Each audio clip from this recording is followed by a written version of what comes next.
Sebelum nonton video yang satu ini, jangan lupa subscribe dan pencet lonceng agar tidak ketinggalan updatean baru dari IDX Channel. Pak Heru, kalau kita bicara mengenai tren bagaimana sebetulnya konglomerat lama melakukan kuasaan terhadap bisnis digital di Indonesia, mengutip apa yang tadi kemudian sudah kita tayangkan di paket pengantar bahwa trennya nggak akan lama. Ada persaingan terkait dengan investasi yang akan dilakukan oleh investor asing lah. Bagaimana Anda melihat tren tersebut, Pak Heru? Ya, jadi memang investor asing ini lebih agresif ya dibanding konglomerat lokal dalam berinvestasi di bidang ekonomi digital gitu ya. Karena memang ya betapapun kalau di Indonesia ini pebisnis yang tadinya konvensional ke arah digital ini agak banyak mikir gitu. Sementara kalau yang dari luar ini kan memang sepertinya nggak berseri juga mereka memberikan investasi terus gitu ya. Cuman memang kalau kita lihat betapapun bahwa ekonomi digital Indonesia ini harus juga benar-benar dikuasai oleh para pengusaha Indonesia sendiri gitu ya. Karena apa? Karena betapapun kontribusi ekonominya kan harusnya datang dari Indonesia dan kembali ke Indonesia.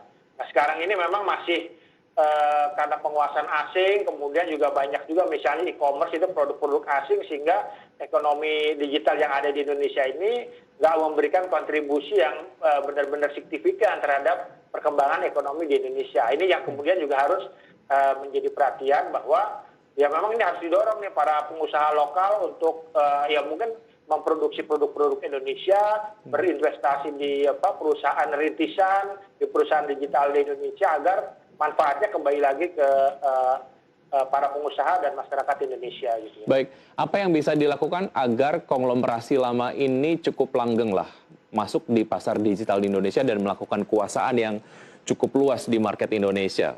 Tentu saja cita-citanya adalah ingin kemudian dari Indonesia ke Indonesia begitu ya untuk market yang sangat potensial ini.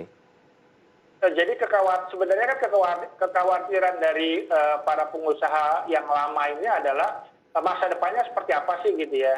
Jadi dan memang mereka kan terbiasa untuk segera IPO gitu loh. Nah ini memang perlu perubahan juga nih. Jadi model IPO di Indonesia ini terkait dengan perusahaan digital ini juga perlu perubahan, perlu dimodernisasi gitu ya, perlu disesuaikan dengan bagaimana perusahaan digital di luar negeri ini bisa IPO. Karena kalau misalnya harus dihitung asetnya segala macam, ya susah karena banyak juga perusahaan itu yang memang nggak punya aset. Misalnya katakanlah perusahaan transportasi online gitu ya, semua kendaraan motor, mobil mungkin nggak dimiliki oleh perusahaan tersebut, tapi oleh mitra gitu ya, oleh yang mitra driver segala macam gitu ya. Misalnya food delivery yang memiliki restoran, yang memiliki masakan itu bukan perusahaan tapi mitranya gitu. Nah, ini kan harus dimengerti juga nih.